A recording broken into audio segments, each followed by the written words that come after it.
Hoje no Cartório Contemporâneo. Os registros públicos na era digital é tema da Concarte 2022. Apostilamento é o tema do segundo painel da Concarte. Tire suas dúvidas sobre protesto. Tudo isso e muito mais no Cartório Contemporâneo.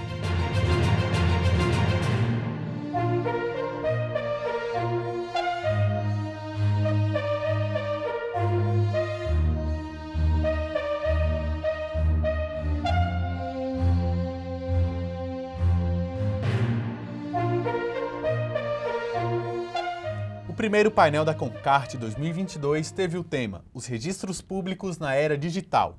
A mesa contou com mediação do presidente da Anoreg Maranhão e registrador civil Devanir Garcia, e participação do presidente do IRIB e registrador de imóveis de Santa Catarina, Jordão Fabrício Martins. O presidente da Arisp, da Core e registrador de imóveis em São Paulo, Flaviano Galhardo, o presidente do IRTD-PJ Brasil, registrador de RTD e notas em Maceió, Alagoas, Rainei Marinho, e o presidente da Arpem Brasil, registrador civil em São Paulo, Gustavo Fiscarelli. É um prazer muito grande estar falando aqui com vocês, prazer imenso. Eu queria cumprimentar todos na pessoa do presidente Rogério Bacelar, um homem que está há mais de quase mais de 30 anos, só em Brasília, eu acho. Só em Brasília, mais de 30 anos, lutando pelos notários e registradores do país, e cada dia mais novo, cada dia mais renovado, cada dia mais apaixonado pela classe. Uma salva de palmas para o Rogério Bacelar.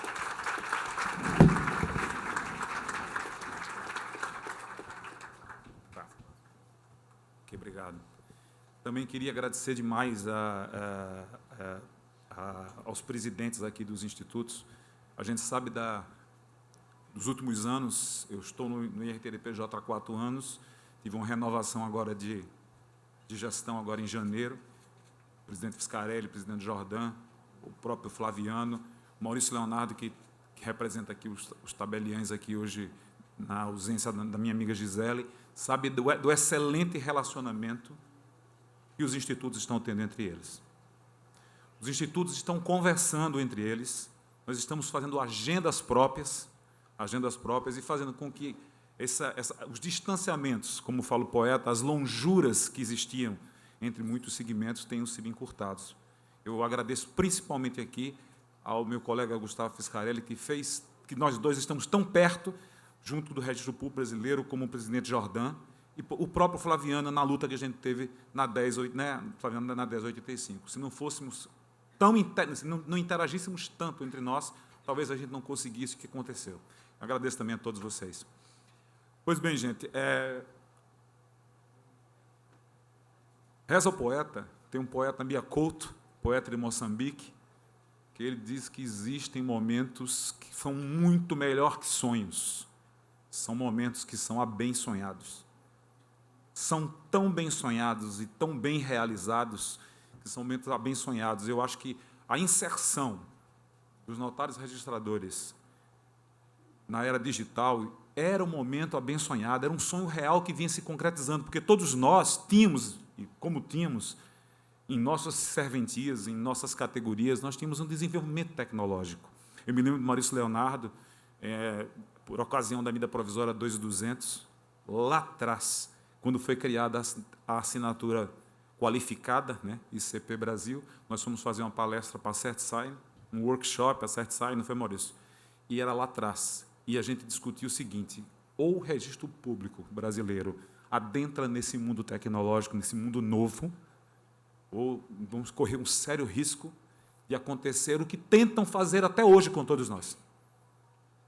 Ocupar o nosso espaço, né, que somos tão relevantes à segurança jurídica do país. Então, eu estou muito feliz de estar aqui falando hoje exatamente sobre registro digital. E bem mais feliz de falar da evolução técnica do IRTD-PJ Brasil ao longo desses anos. Quando eu assumi o IRTD-PJ Brasil, gente, está aqui, é uma central nacional. Quando eu assumi o IRTD-PJ Brasil, nossa central estava passando por uma dificuldade.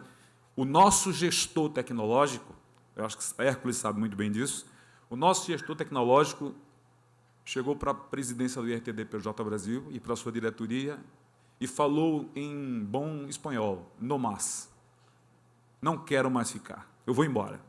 e vão embora de todo jeito, e foi uma angústia muito grande. E veja que a gente teve que se reinventar, né? A gente fez uma divisão de tarefas com o Estado de São Paulo, fizemos uma divisão de tarefas com o Estado de São Paulo, nessa divisão de tarefas, coube ao Estado de São Paulo trabalhar numa programação. A Central de São Paulo, de RTD, e a Central Brasil ficaram uma coisa só. Houve uma interconectividade entre São Paulo e a gente. Aqui agradeço demais o Robson Alvarenga, que fez um trabalho excepcional. Em 3, 4 meses, nós colocamos a Central de novo no ar, e veja como é curioso, como foi curiosa e como foi trágica ao mesmo tempo a situação. Foi exatamente no final de 2019, em dezembro, que colocamos a Central no ar, e a pandemia começou no outro ano, praticamente. Então, eu fico assim, envaidecido de dizer que a Central funciona, mas num momento tão difícil da sociedade brasileira, da nação brasileira, do nosso país. Muito difícil, mas foi nesse momento que a Central funcionou. A Central estava lá funcionando e rodando. Foi curioso, eu recentemente fui com o Gustavo ao Rio Grande do Sul, assinar um convênio com o INSS, né? Um protocolo de intenções para que se assine um convênio com o INSS no Rio Grande do Sul, e visitando um colega do Rio Grande do Sul, ele veio falar comigo, eu se dirigi a mim e disse do agradecimento que ele tinha ao Instituto de Títulos e Documentos do Brasil, porque no momento mais difícil, que o momento da pandemia, conselheira, foi nesse momento que a nossa central funcionou e ele não fechou as portas. Ninguém estava indo mais ao cartório, conselheira, todo mundo com muito medo, o país ficou com medo, todos ficamos com medo. E essas coisas acontecem. Eu preciso também salientar a presença da conselheira aqui, uma amiga carinhosa minha, que foi a Maceió, também num momento difícil em Maceió, lá no Pinheiro, no bairro do Pinheiro, um bairro que está, para quem não conhece Maceió, o bairro está afundando, né? Foi feita uma mineração lá em Maceió. Perceba, isso é uma capital de um país, isso é uma capital de um estado, de um país, e foi feita uma mineração pela Braskem, uma mineração a 1 quilômetro de profundidade, e essa mineração gerou 60 crateras enormes, do tamanho de um estádio de futebol cada cratera. E essas crateras tendiam a colapsar. As casas começaram a rachar, as piscinas, a água fugia por buracos embaixo, e 40 mil pessoas tiveram que ser deslocadas de um bairro para outras localidades. E foi nesse sentido que o CNJ e o ministro Toffoli, a conselheira Maria Tereza Willi Gomes, foram a Maceió, e fomos os primeiros a chegar no bairro do Pinheiro, e, lá no bairro do Pinheiro, atender a população. Foi o cartório de títulos e documentos e pessoas jurídicas que estava lá atendendo a população, lá na ponta, dentro do bairro. Muitos políticos, vereadores, deputados, não queriam nem passar dentro do bairro, tinham medo que arriasse o bairro com ele dentro, né? Mas era o cartório de títulos e documentos, pessoas jurídicas, junto com a conselheira, junto com o Tribunal de Justiça, junto com o Supremo Tribunal Federal e CNJ, que estava lá presente. Eu agradeço demais a conselheira. E hoje, a minha felicidade, estamos fazendo esse trabalho, conselheira, assinando com assinatura avançada os documentos.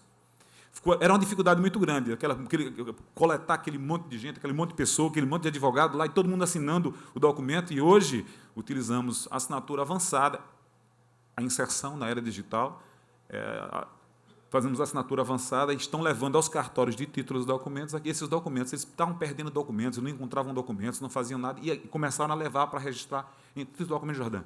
Isso é uma alegria muito grande nossa de ter participado de um momento tão como esse. Foi em 2019, o IRTD-PJ Brasil assumiu a gestão tecnológica da Central Brasil, a medida que resultou numa total reformulação da plataforma, que passou a operar em conjunto de novos sistemas e novo data center. Desde então, a Central Brasil vem crescendo em número de clientes. Só para vocês terem ideia do tamanho que está a nossa central do RTD-PJ Brasil. Nós temos hoje 3 milhões, olha só, de acessos, mais de 3 milhões de acessos, mais de quase 1 milhão de pedidos, quase 200 mil usuários cadastrados. Nós temos hoje um call center de mais de 25 pessoas dentro da central, atendendo. E mais de 2.840 cartórios pendurados nessa central. A central é um sucesso, mas ela vai ser um sucesso ainda maior, Flaviano, quando a SERP entrar. Eu acho que muita gente ficou preocupada. Mas essa SERP, como é que vai ser essa SERP? As pessoas ligavam para mim. Eu atendi tantas pessoas, Flaviano, que o povo me ligava às 11 horas da noite. Rainei, e o que é a SERP? Mas isso aconteceu, isso foi real, o medo era real. E eu comecei a dizer para todos eles que a gente não tinha que ter medo disso. A gente não tem que ter medo do futuro que vem aí.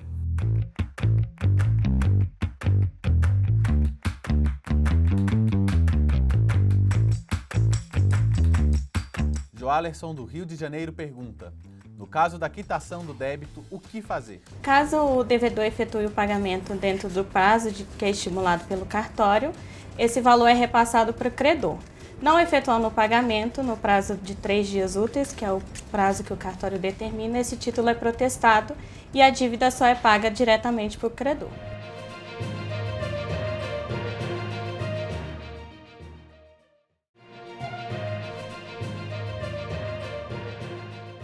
A tecnologia ela tem que ser nossa aliada.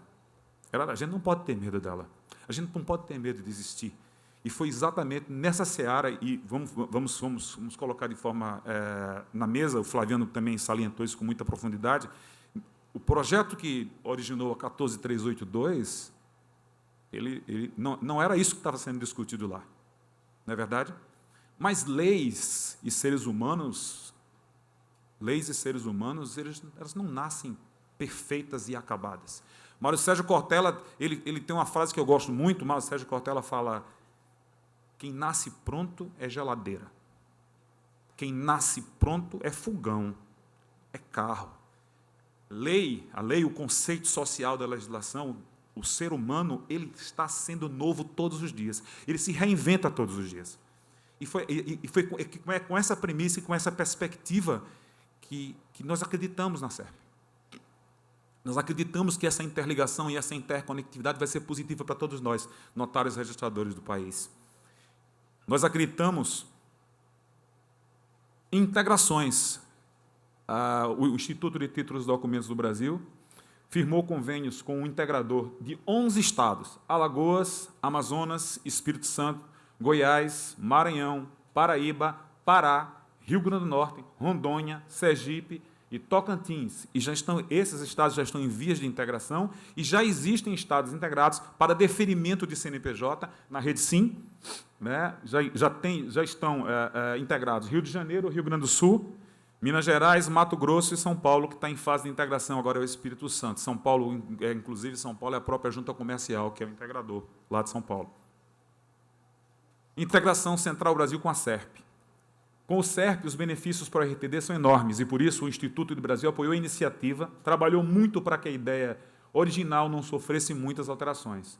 O SERP proporcionará uma unificação nacional das informações registrais do RTD, além de uma padronização de procedimentos, o que tornará nossos serviços mais objetivos. Isso é muito importante, esse indicador, né, que está sendo criado no RTD, é muito importante esse indicador. O mercado ele não entendia. Como é que eu tenho a segurança jurídica que aquele contrato foi registrado ou não foi registrado? Por quê? Porque nós não estávamos pendurados e acessíveis, conselheira, numa mesma plataforma. E essa é a grande virtude da SERP. Essa multiplataforma, essa interconectividade, essa junção de categorias num mesmo ambiente onde a população, onde a sociedade, onde o governo, onde nós mesmos, como usuários deles, vamos poder utilizar. A SERP é importante por ser fonte de informação qualificada. Hoje somos consultados por diversos órgãos públicos da Central, inclusive o Poder Judiciário, de forma constante sobre os dados que ficam sob a nossa guarda. Nós recebemos ofícios todos os dias. Todos os dias eu pego meu telefonezinho e ouço aquela voz daquela mulher que é engraçadíssima, que ela diz: aproxime seu rosto. Eu aproximo o rosto, afaste seu rosto. Interessante que a gente tinha um aplicativo de assinatura avançada, conselheira, chamado Confia. E esse aplicativo, a primeira versão foi um aplicativo, não uma plataforma, mas um aplicativo. E esse aplicativo era engraçadíssimo, porque a evolução da programação se dá dessa forma. A gente vai vendo onde é que está o gargalo e vai melhorando. Vamos fazendo isso. E nesse aplicativo, a gente utilizava o aplicativo e ele pedia que você parasse o rosto, virasse para a direita, virasse para a esquerda, olhasse para cima, olhasse para baixo e sorrisse. e sorrisse. E eu disse, mas que coisa maravilhosa, para provar que você estava vivo, para provar que existia uma pessoa viva. Porque o Flaviano foi muito feliz quando ele falou que a assinatura qualificada, você pode pegar o token e entregar uma pessoa para assinar. Mas a assinatura biométrica, a assinatura com batimento facial, ela não permite isso. Eu considero a assinatura avançada, algumas assinaturas avançadas, muito melhores que a assinatura qualificada. E muito mais baratas, inclusive. Muito mais baratas. Eu acho que a assinatura qualificada caminha para ser uma coisa utilizada meramente pelo governo. É uma coisa que na minha cabeça, é assim que eu penso. Então, era muito engraçado, e a gente teve que mudar a plataforma, completamente a plataforma. Tivemos que mudar, porque o prejudicado fui eu. Eu vou dizer porque eu fui o prejudicado. Sabe, Jordão? Eu estava no aeroporto de Brasília e mandaram para eu assinar, nesse aplicativo, Flaviano, mandaram para eu assinar 35 ofícios. E eu fiquei sentado no sofá, lá. Eu fazia para cá, para lá, para cima, para baixo e sorria. Não, quando eu estava com 15 assinaturas, veio uma senhora perto de mim, uma velhinha, fez, você está sentindo bem, meu filho? Eu fiz, eu estou ótimo, eu estou ótimo. É que o aplicativo não está... Foi nesse momento que a gente buscou mudar a plataforma do aplicativo. Então, por isso que a evolução tecnológica não pode parar. É uma coisa viva, né? É mutatis mutandis, sabe? É uma coisa viva, Flaviano. Não podemos parar nunca. E aquele que se achar confortável na sua casa, no seu sofá, no seu cartório, achando que não vai ser atingido pela tecnologia, cuidado. A tecnologia é uma onda imensa e a gente tem duas opções. Ou a gente surfa essa onda, o Jordão, eu acho que é um bom surfista, ou a gente surfa essa onda e vem com ela, ou a gente quebra na praia. A gente não pode deixar que isso aconteça.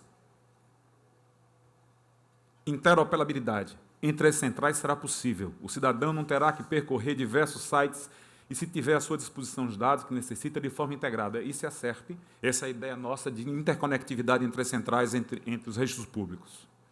Integração com o registro de imóveis. Olha só, em 2021, começamos a trabalhar integrados com o registro imobiliário, com o CORE, do Rio Grande do Sul, que participou do piloto. Nós já fizemos, pela Central Brasil, com esse convênio com o CORE, mais de 34 mil notificações. E, nesse momento, nós estamos programando,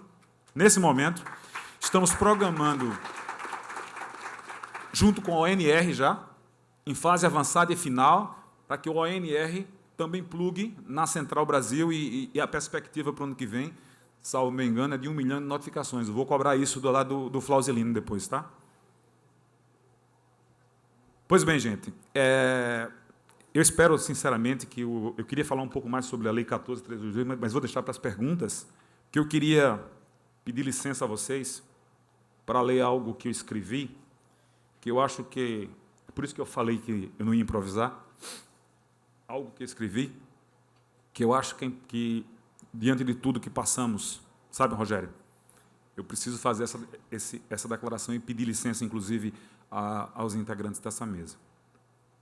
Caros colegas e amigos, desculpe-me, mas preciso dizer algumas palavras fora do contexto do meu tema, e para não me perder no caminho, eu queria usar um poema de 1875, de que gosto tanto, para ser o norte boreal da minha fala final.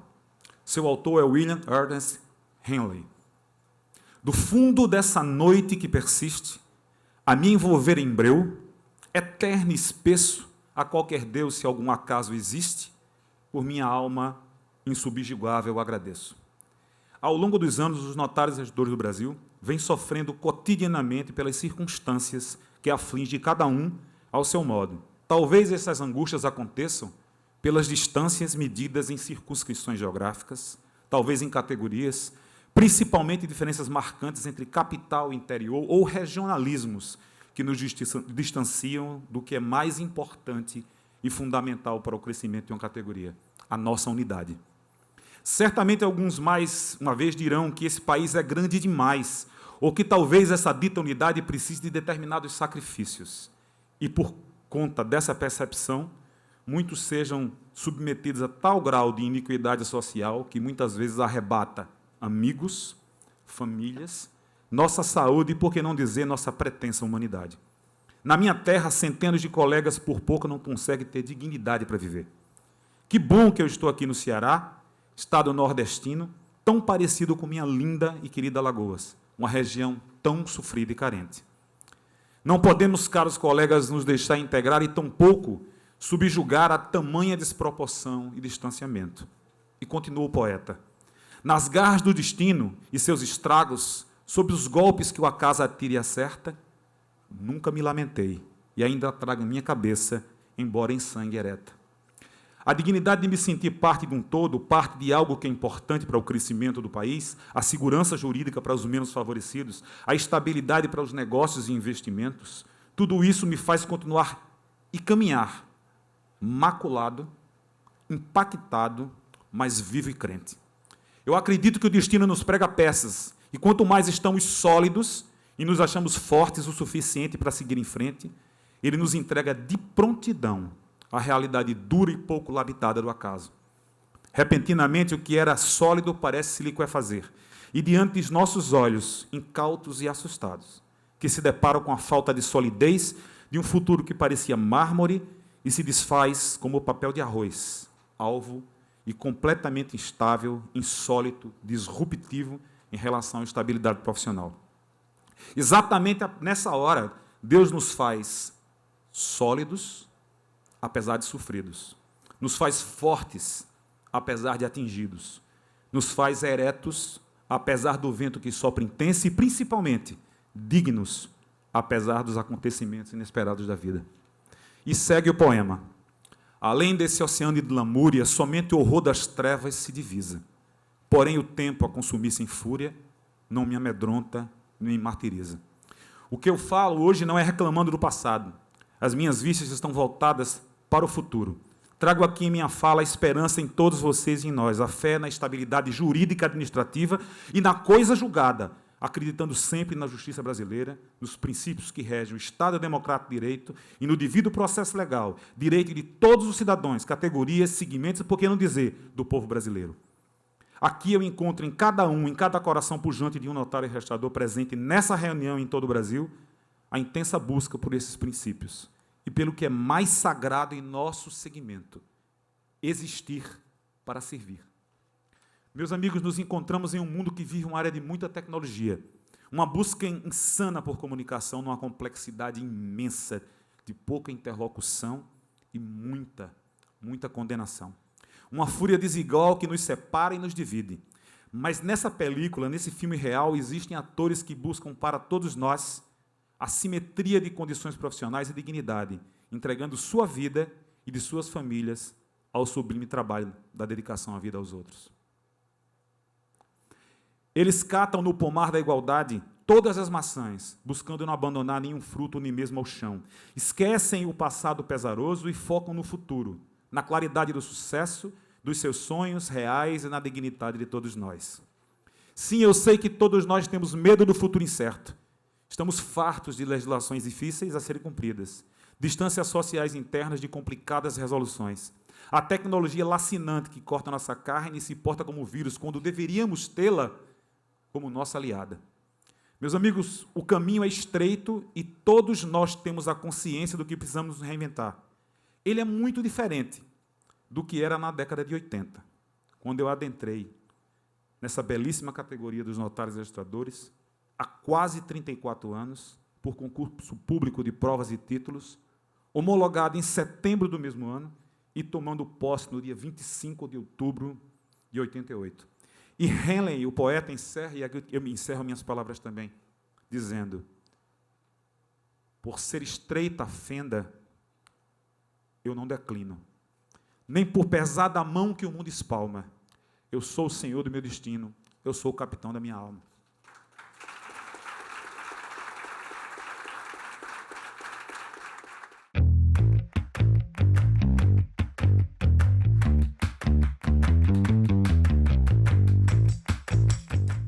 Poliana de Unai questiona: como é o protesto de sentença em cartório. O protesto de sentença em cartório é feito através de uma certidão de crédito judicial que o juiz emite e, através dela, se dá entrada no cartório de protesto.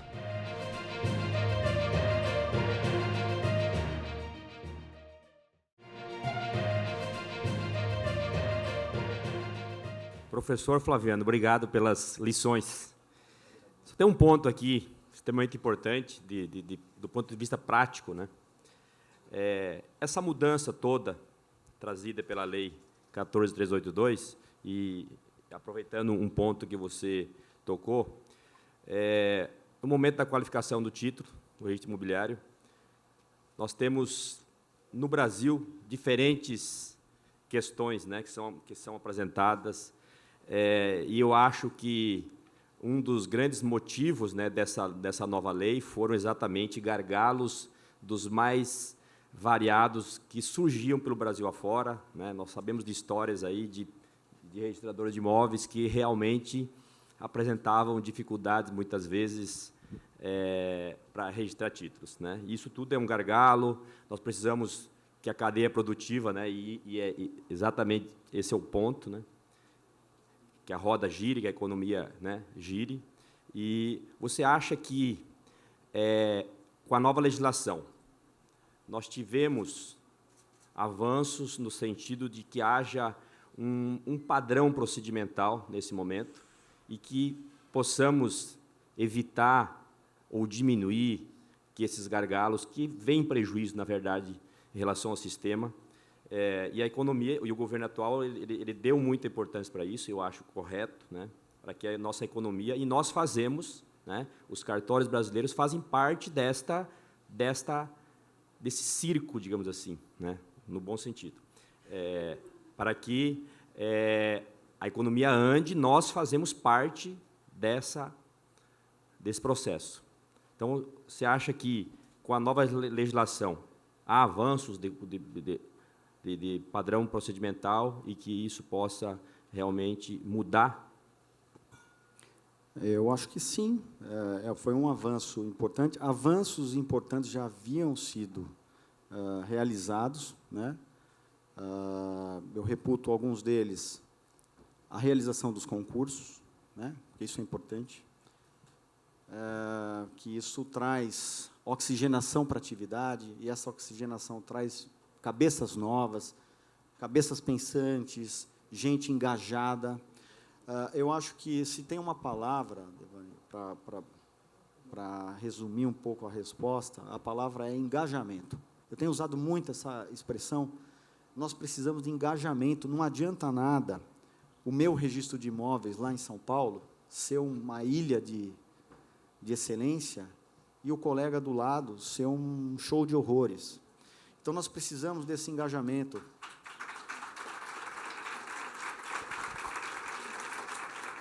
Porque, então, assim, esse é um trabalho que não é só tecnologia, não é só lei, mas é comunicação. Então, a gente, lá do colégio, junto com o IRIB, tem trabalhado muito com a comunicação, promovendo lives, seminários, trazendo as pessoas para o projeto. Registro de imóveis somos 3.500, mas, na verdade, perante o usuário, nós somos o registro de imóveis, né? Então, eu acho que foi um passo muito importante, porque retirou gargalos da qualificação, retirou gargalos de prazos. Imagina, gente, prazo de 30 dias para registrar uma escritura. 30 dias era bom na década de 70. Hoje ninguém pode esperar 30 dias para fazer um registro. Ninguém pode. Você já está com o negócio engatilhado, ele quer vender o apartamento para comprar outro, ele tem um outro esperando lá, ele quer receber o preço. Financiamento imobiliário. Tem uma previsão arrojada na lei, de, se vier com um documento estruturado, o financiamento imobiliário é registrado em 5 dias úteis. Então, quer dizer, são respostas importantes, mas que é um trabalho também constante. Engajamento e responsabilidade nossa. E é isso que a gente precisa fazer, isso chegar aos 4 cantos do país, né? E momentos como esse, debates como esse aqui, são extremamente produtivos para que isso aconteça. Falando de dignidade, Alagoas também sofre a mesma coisa que o Ceará sofre. São mais de 100 cartórios em Alagoas que têm uma renda mínima. Que nome horrível, renda mínima. O nome deveria ser renda digna, não renda mínima. Lutar para buscar um novo espaço, não só para o registro civil, sabe, Gustavo? Mas tem muito, nesse país inteiro, existem diversos notários e registradores que têm extrema dificuldade de ter dignidade de viver. Às vezes, as pessoas ficam procurando encontrar soluções paliativas meio que irracionais, eu acho. Sabe? Eu fico pensando, qual é a nossa força? Você acabou de falar agora sobre que o registro civil está em diversos locais do país, nos distritos. Quando juntamos todos nós, notários e registradores do Brasil, nós estamos em todos os locais. A nossa força é a capilaridade. A gente falou tanto isso, a gente vem 25 anos falando que a força do registro público brasileiro está na capilaridade. Agora, com a SERP, vem a capilaridade eletrônica. Nós todos temos que estar interconectivizados, operacionais para isso.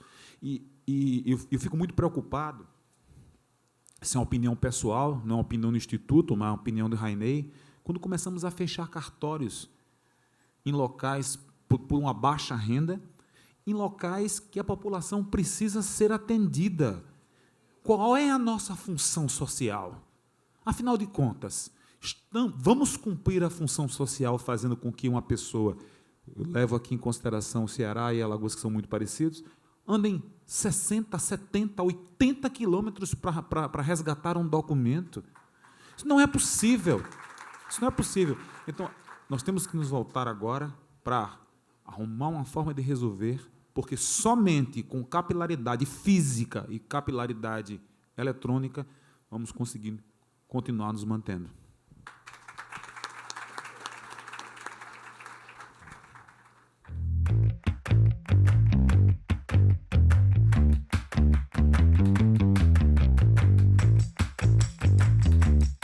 Há só uma forma de se retirar o protesto? Não, existem duas formas de retirar o protesto, sendo a primeira pela quitação do credor ou a segunda por ordem judicial, que é quando o devedor efetua o pagamento em juízo.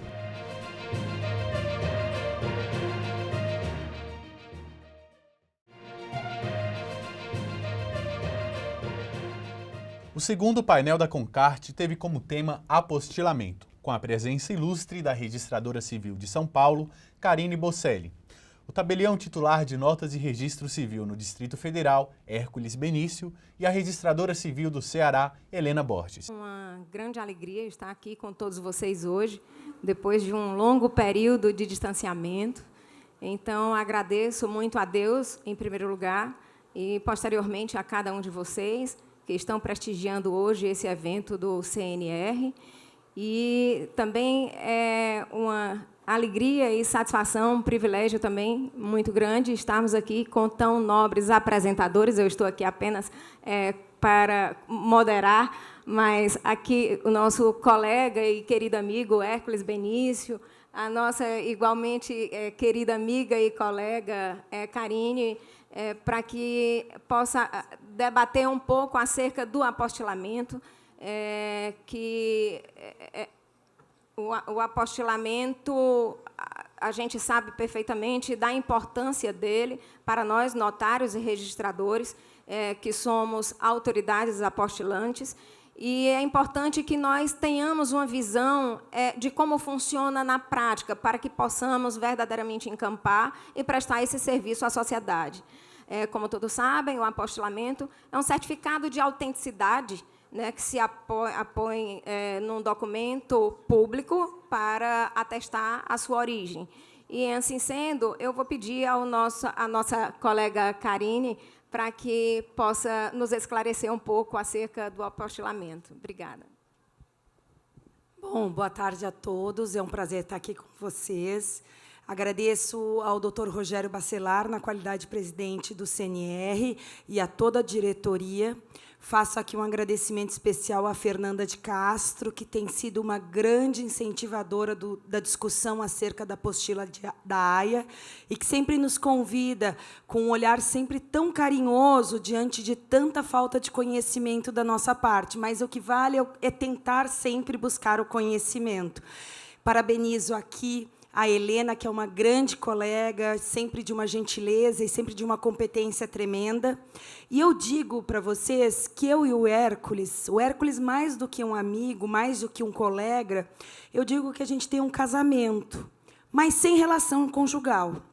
Porque toda vez que nós somos chamados a falar de apostila, ele fala e me convida, eu falo e convido ele. Então, uma relação marital super boa, de 2 registradores civis, sem discussões e só com acordo. Seria tão maravilhoso que os matrimônios fossem assim, não é? Eu, como tenho a mania de ser meio professora, desculpa, Hércules, eu vou levantar e vou falar com vocês de pé. Até porque está ali a apresentação. E a proposta aqui que a gente está falando, para falar de apostila de AIA, é um tema que retorna sempre às discussões. Há 3 anos atrás, eu e o Hércules estivemos aqui, houve uma conferência da AIA a respeito da apostila da AIA. Participaram mais de 125 países, mais ou menos, representantes de 125 países, para discorrer acerca do que é a apostila da AIA. E eu gosto de brincar o seguinte, faço uma análise, uma certa analogia. Para que eu saia do meu país e para que eu ingresse em outro país, eu posso entrar com um documento que é a minha cédula de identidade, Taqueda? Não posso. Nos países em que há, no mínimo, um acordo. A regra geral é, para a Karine sair para um outro país, ela precisa do quê? De um documento, o passaporte, certo? É um documento de identificação conhecido em todos os países. Mas, para determinados países, não basta o passaporte. Eu preciso de um visto. E esse visto, ele tem livre acesso para aquele país e para outros tantos países. Então, eu gosto de fazer essa analogia. A apostila da AIA nada mais é do que um documento, nós temos um documento produzido no Brasil, que eu dou um visto, eu coloco uma chancela, e esse documento é aceito em todos os países que ratificaram a convenção, todos os países que fazem parte daquele chamado Clube da AIA. É como se nós, brasileiros, hoje, o Brasil, desde o decreto legislativo que aprovou em sede... Na verdade, nós assinamos a convenção em 1961, em 5 de outubro. No entanto, o processo de ratificação se iniciou com o decreto decreto legislativo em 2015 e depois foi publicado o decreto presidencial de 8660 de 2016. Então, nós estamos em cerca de 6 anos já sendo e fazendo essa nova atribuição. O que eu quero dizer isso para vocês? É uma atribuição recente, mas que necessita mais do que nunca de harmonização. Então, o jeito que eu apostilo tem que ser o mesmo jeito que o Hércules apostila, que a Helena apostila, que a Fernanda apostila, e assim por diante.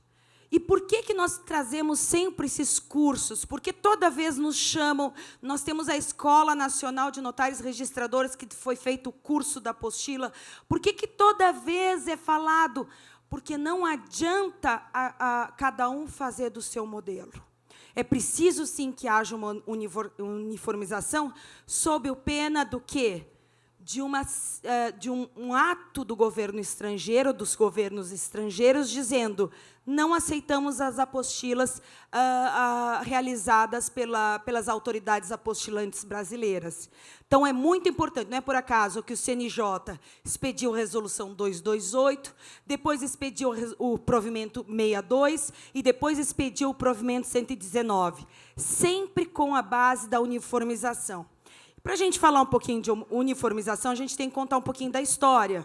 Então, a gente fez essa pequena apresentação muito singela para que vocês tenham condições, a questão do apostilamento da AIA. Por favor, AIA é o único município, a única cidade que nós não utilizamos. Existe uma regra gramatical que não se coloca de AIA. Qualquer pessoa que fala farei um apostilamento da AIA, porque a AIA não recebe, ela é articulada. Então, eu já ouvi muita gente, vou fazer apostilamento de AIA. Não, querido, não fala, não prejudica a cidade de AIA, da AIA, é a apostila da AIA. Então, a apostila da AIA, a gente vai trabalhar das questões controvertidas e questões práticas que nos trazem bastante dúvida. E a gente tem uma estrutura de apresentação, ou seja, a gente vai falar um pouquinho da convenção, a gente vai falar um pouquinho dos documentos apostiláveis, quem são as autoridades apostilantes. Nós somos a apostila eletrônica e provimentos do CNJ, e as questões práticas, que são as questões que mais nos pegam. Isso daqui não é uma palestra da Karine, é uma palestra minha e do Hércules. Não, é só dela. Não, é que eu digo o que eu faço e o Hércules levanta a mão e fala assim: não, Karine, deixa aqui que eu falo. A conferência da AIA, a sede em AIA, que é uma... E aí vale a pena. A conferência, ela é uma organização internacional que se iniciou... A primeira reunião que nós tivemos da conferência da AIA é de 1893. E o objetivo da conferência foi chamada de conferência, foi inicialmente denominada como reunião. Conferência nada mais é do que nós estamos aqui, um congresso.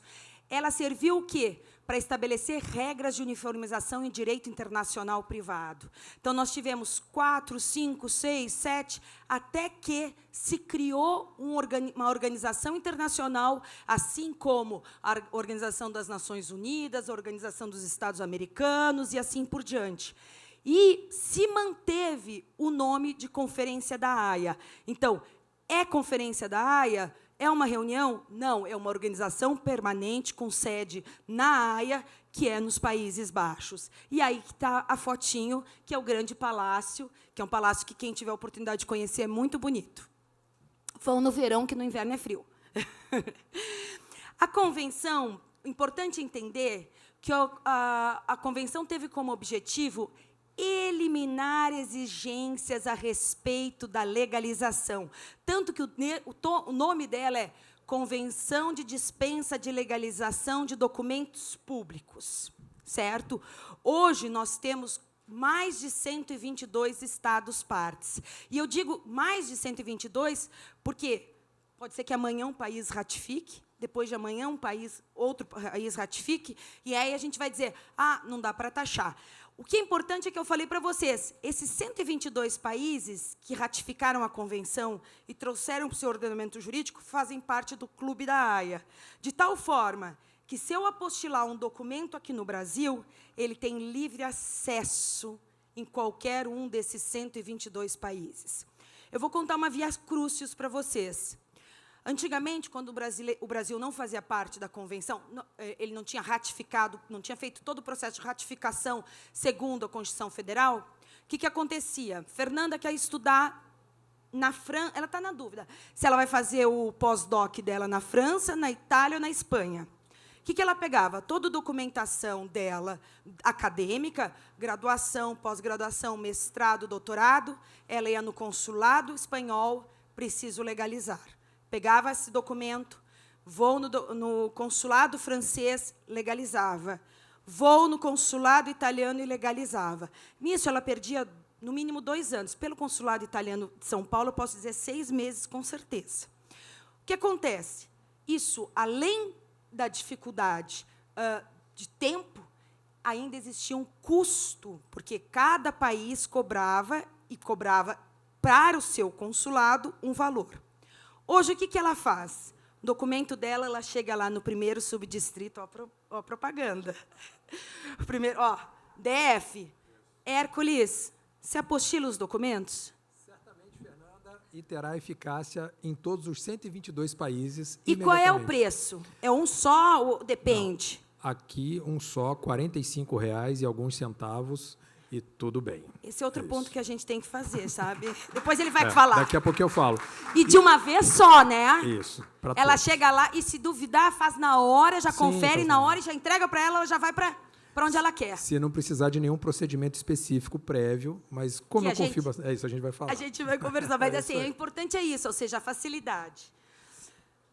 Por uma opção também do nosso Poder Executivo, e, claro, com muita batalha, e aqui eu faço uma referência ao doutor Rogério Bacelar, que fez todo o trâmite junto ao Ministério das Relações Exteriores, a autoridade apostilante, nos termos do provimento 122, é o CNJ, mas o CNJ delegou a notários e registradores essa competência, indistintamente. E aí vale comentar uma coisa. Só voltando aos 122 países, novas partes que ingressaram: Indonésia, agora dia 4 de junho, a Arábia Saudita, em dezembro de 2022 vai entrar.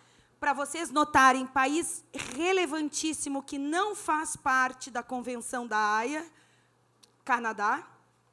China não faz, eles só, na verdade, Macau e Hong Kong que fazem por sua herança, vamos dizer, de ex-colônias britânicas.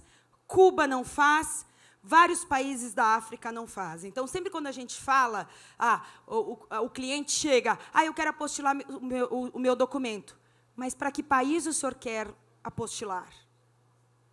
Porque, a depender do país a qual ele quer encaminhar o documento, esse documento apostilado será devolvido.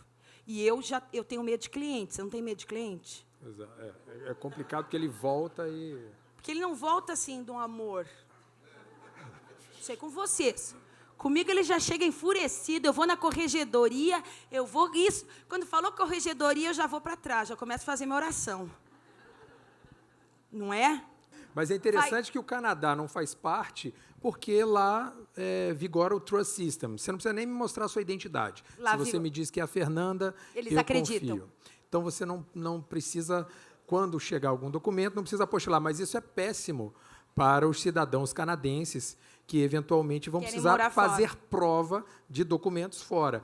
E é interessante também dizer que, por mais que o Canadá não exija a apostila, ultimamente vem se exigindo, sim, pelo menos eu agora recebi uma demanda de uma empresa do Canadá dizendo: por favor, tabelião, faça o reconhecimento dessa pessoa, tire cópia do documento, autentique, e eu não quero só que digitalize e me mande digitalizado, não. Por favor, poste pelos Correios, numa entrega internacional, para chegar aqui em Vancouver, e, por favor, não precisa apostilar, não. Eu falo, cara...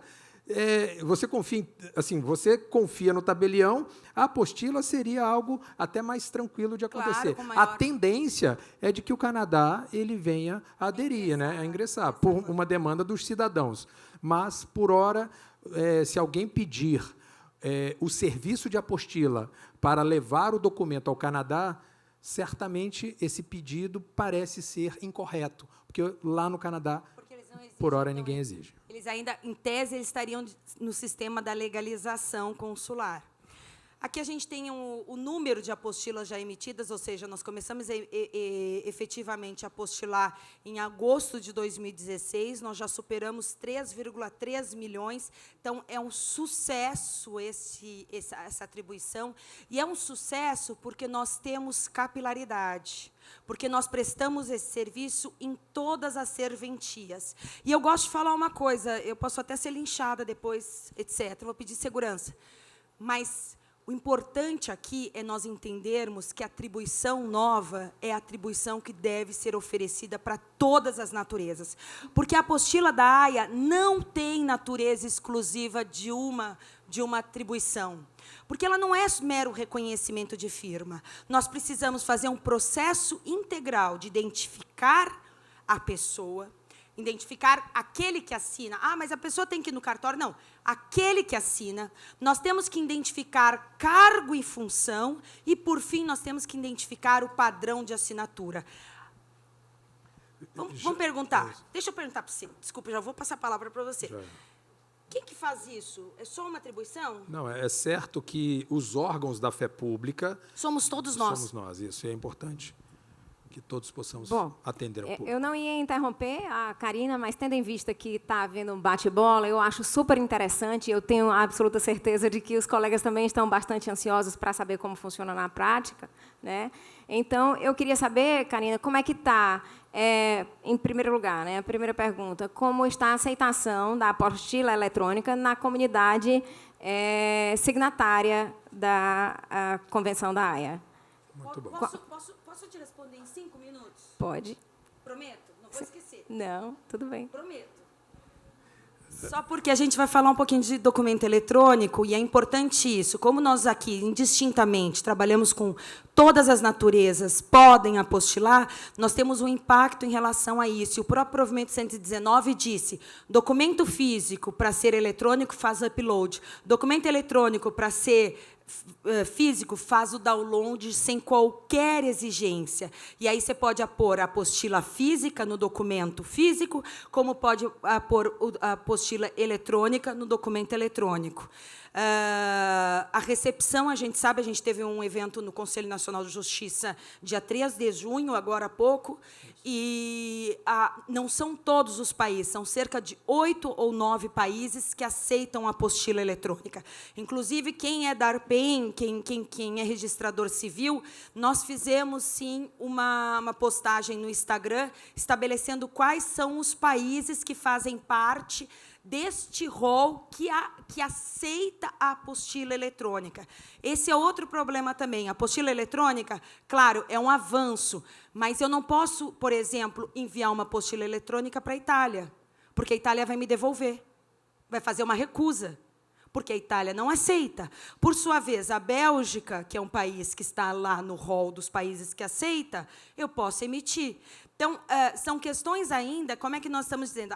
Por enquanto, os 122 países, com certeza, aceitam a apostila física. Desses 122, cerca de 10%, nem 10%, aceitam as eletrônicas. E aí nós temos que conferir. Porque eu já tive caso, o cliente, não, ele aceita. Eu falei, olha, o senhor está ciente de que não está na lista. Não, eu quero mandar. Devolveu, mandou fazer física. Como eu já tinha falado para ele que não podia, eu tive que cobrar de novo. E ele aceitou. O problema... Claro que cobra.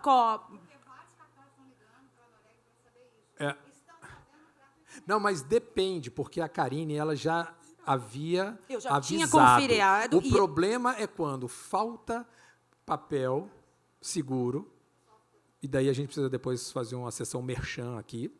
Quando falta papel seguro da Casa da Moeda, daí a autoridade apostilante, o notário ou o registrador, sugere, faça aqui a eletrônica, eu faço o upload. Ele não responde. E te entrego. Ele não responde pela responsabilidade de ter feito a pesquisa. Esse que é o problema, gente. Posso lavar roupa então, suja? Não, é só para dizer o seguinte, em tese, o serviço prestado foi regularmente prestado e remunerado, que é um novo serviço, é o que a Karine diz. Mas ele foi do meio inidôneo, porque ele sabia... Porque o grande problema é o seguinte, para eu oferecer a apostila eletrônica, no mínimo eu tenho que saber se o país para qual será dirigida aceita. Se o país aceita, ok, o grande problema é, a gente diz para o cliente, esse país não vai aceitar, mas eu quero fazer a apostila eletrônica. Responsabilidade sua, ema, cada um com seus problemas. E aí ele volta e diz assim, eles não aceitaram, mas minha mãe falava isso quando eu era pequena, mas eu te disse, não te disse? Mais ou menos isso. E por hoje é só. Eu sou Duda Meirelles e foi um prazer tê-los aqui conosco no Cartório Contemporâneo. Se você perdeu alguma parte ou gostaria de rever o programa, temos uma reprise toda segunda-feira, 19 horas, na TV Justiça, ou no YouTube da CNR. Voltamos com um episódio inédito na próxima quinta-feira, 19 horas, na TV Justiça. Até lá!